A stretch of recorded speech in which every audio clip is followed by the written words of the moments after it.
Bonsoir à toutes et à tous. Bienvenue sur Info 23. Voici votre bulletin d'information consacré à l'actualité internationale.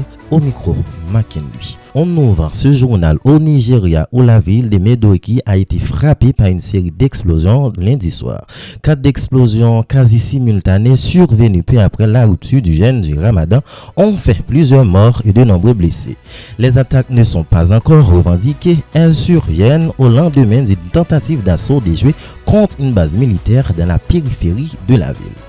Direction la République démocratique du Congo à présent, l'armée a annoncé l'interpellation de 2 chefs de milice locales dans l'est du pays. Ces leaders des groupes Wazalendo, alliés aux forces régulières contre la rébellion de la FC F23, sont accusés d'exaction contre les civils.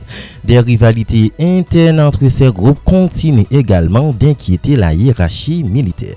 Au Gabon, la justice se retire du dossier des réseaux sociaux suspendu. Le tribunal de première instance de Libreville s'est déclaré incompétent alors qu'il était saisi par l'opposition. Le parti Ensemble pour le Gabon contestait la décision de la haute autorité de la communication qui a suspendu les plateformes numériques depuis un mois. Aux États-Unis, Donald Trump évoque un possible report de sa visite en Chine, initialement prévue du 31 mars au 2 avril. Ses premières visites à Pékin depuis 9 ans pourraient être décalées dans environ un mois. La Maison-Blanche assure que ce changement de calendrier n'est pas lié aux tensions internationales. Enfin, des tensions diplomatiques entre le Mali et la Mauritanie, Bamako affirme que 2 de ses soldats détenus par des groupes armés se sont échappés d'un camp de réfugiés au Mauritanie. Une version fermement rejetée par New Accord qui parle d'accusations graves et exprime son indignation.